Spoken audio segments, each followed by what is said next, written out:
Congresswoman Marjorie Taylor Greene is under intense fire from her own conservative base as she prepares to resign in January.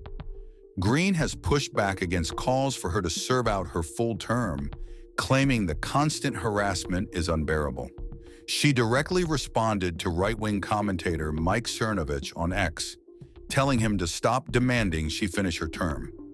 Cernovich had posted that Greene needed to serve out her full term, sparking an explosive reply from the Congresswoman. Greene warned that staying in office amid ongoing threats could put her in serious danger, referencing the slain MAGA activist Charlie Kirk. In the heated post, she accused critics of hiding behind screens, while she faced real threats in the physical arena of politics. She emphasized that online commentary is not equivalent to the real struggles she endures as a public official.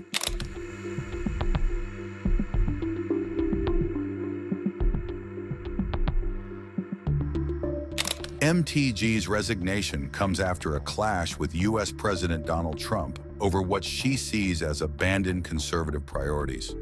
She criticized the administration for straying from America First policies, citing issues like border security and foreign aid. Greene has also demanded transparency regarding the Epstein files, a point of contention within her party. Her opposition to H-1B visas and disagreements over national policy have left her increasingly isolated within Republican circles. I've always represented the common American man and woman as a member of the House of Representatives, which is why I've always been despised in Washington, D.C., and just never fit in. Americans are used by the political industrial complex of both political parties, election cycle after election cycle, in order to elect whichever side can convince Americans to hate the other side more. And the results are always the same. No matter which way the political pendulum swings, Republican or Democrat, nothing ever gets better for the common American man or woman. The debt goes higher, corporate and global interests remain Washington's sweethearts, American jobs continue to be replaced, whether it's by illegal labor or legal labor by visas or just shipped overseas. Small businesses continue to be swallowed by big corporations. Americans' hard-earned tax dollars always fund foreign wars, foreign aid, and foreign interest, and the spending power of the dollar continues to decline. The average American family can no longer survive on a single breadwinner's income, as both parents have to work in order to simply survive. And today, many in my children's generation feel hopeless for their future and don't think they will ever realize the American dream. And that breaks my heart. I ran for Congress in 2020 and have fought every single day believing that Make America Great Again meant America first. I have one of the most conservative voting records in Congress, defending the First Amendment, Second Amendment, unborn babies because I believe God creates life at conception, and I love to fight for the little guy. Strong, safe borders, I have fought hard for that. I've fought against COVID tyrannical insanity and mandated mass vaccinations, and I've never voted to fund foreign wars with your hard-earned tax dollars. However, with almost 1 year into our majority, the legislature has been mostly sidelined. We endured an 8-week shutdown, wrongly resulting in the House not working for the entire time, and we are entering campaign season, which means all courage leaves and only safe campaign re-election mode is turned on in the House of Representatives. During the longest shutdown in our nation's history, I raged against my own speaker and my own party for refusing to proactively work diligently to pass a plan to save Americans' health care and protect Americans from outrageous, overpriced, and unaffordable health insurance policies. The House should have been in session working every day to fix this disaster. But instead, America was force-fed disgusting political drama once again from both sides of the aisle on television every single day. My bills, which reflect many of President Trump's executive orders, like calling for a new census counting Americans only to draw new districts, making English the official language of the U.S., making it a felony to medically trans a minor, and other bills like eliminating capital gains taxes on the sale of your primary home and eliminating H-1B visas just sit, they all sit collecting dust. That's how it is for most members of Congress bills. The Speaker never brings them to the floor for a vote. Many common Americans are no longer easily convinced by paid political propaganda spokespersons and consultants on TV and paid shills on social media obediently serving with cult-like conviction to force others to swallow the political party talking points. Because they know how much credit card debt they have, they know how much their bills have gone up over the past 5 years, they actually do their own grocery shopping and know food costs too much, their rent has increasingly gone up and up. They have been outbid by corporate asset managers too many times when they put in an offer to buy a house. They have been laid off after being forced to train their Visa holding replacement. The college degree they were told to earn only left them in debt with no big six-figure salary. They see more homeless people than ever on their own community streets. They can't afford health insurance or practically any insurance, and they just aren't stupid. These are the people I represent and love because that is who all of my family and friends are, common Americans. I've been blessed to represent the 14th District of Georgia for 5 years.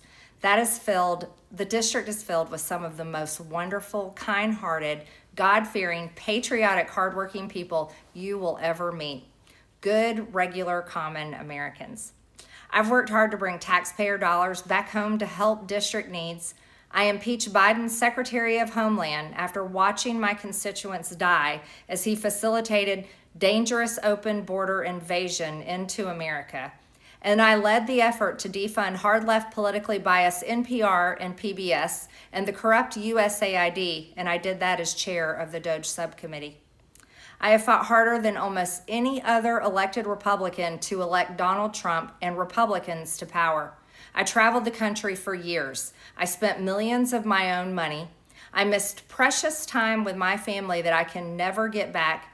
And I showed up in places like outside the New York courthouse in Collect Pond Park against a raging leftist mob as Trump faced Democrat lawfare.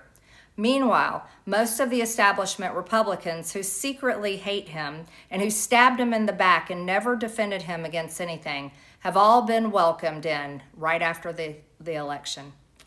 And I will never forget the day I had to leave my mother's side as my father had brain surgery to remove cancerous tumors in order to fly to Washington, D.C. to defend President Trump and vote no against the Democrats' second impeachment in 2021.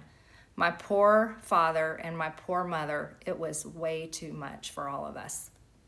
Through it all, I never changed or went back on my campaign promises and only disagreed in a few areas, like my stance against H-1Bs replacing American jobs, AI state moratoriums, debt for life 50-year mortgage scams, standing strongly against all involvement in foreign wars, and demanding the release of the Epstein files. Other than that, my voting record has been solidly with my party and the president. Loyalty should be a two-way street, and we should be able to vote our conscience and represent our district's interests because our job title is literally representative. America first should mean America first and only Americans first, with no other foreign country ever being attached to America first in our halls of government.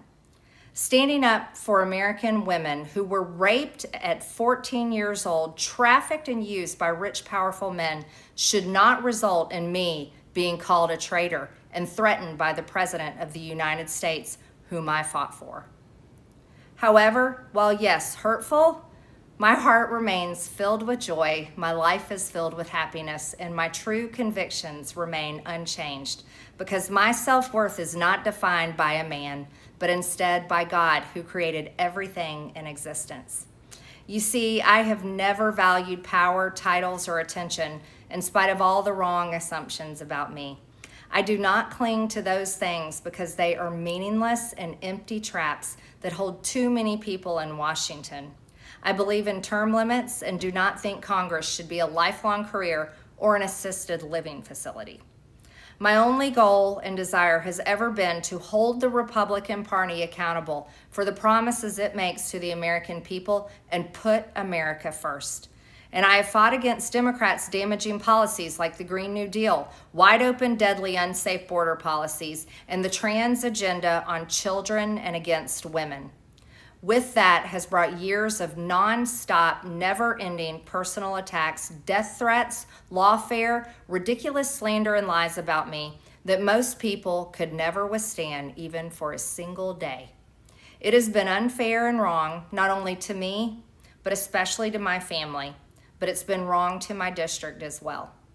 I have too much self-respect and dignity. I love my family way too much, and I do not want my sweet district to have to endure a hurtful and hateful primary against me by the president that we all fought for, only to fight and win my election while Republicans will likely lose the midterms, and in turn be expected to defend the president against impeachment after he hatefully dumped tens of millions of dollars against me and tried to destroy me. It's all so absurd and completely unserious. I refuse to be a battered wife, hoping it all goes away and gets better.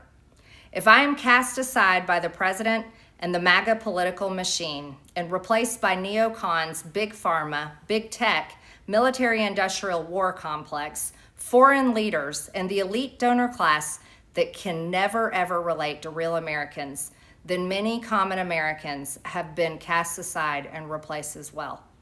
There is no plan to save the world or a 4D chess game being played. When common American people realize and understand that the political industrial complex of both parties is ripping this country apart, that not one elected leader like me is able to stop Washington's machine from gradually destroying our country, and instead the reality is that they, common Americans, the people, possess the real power over Washington, then I'll be here by their side to rebuild it. Until then, I'm going back to the people that I love, to live my life to the fullest as I always have, and I look forward to a new path ahead. I'll be resigning from office with my last day being January 5th, 2026, and I look forward to seeing many of you again sometime in the future. May God bless you all, and may God bless America.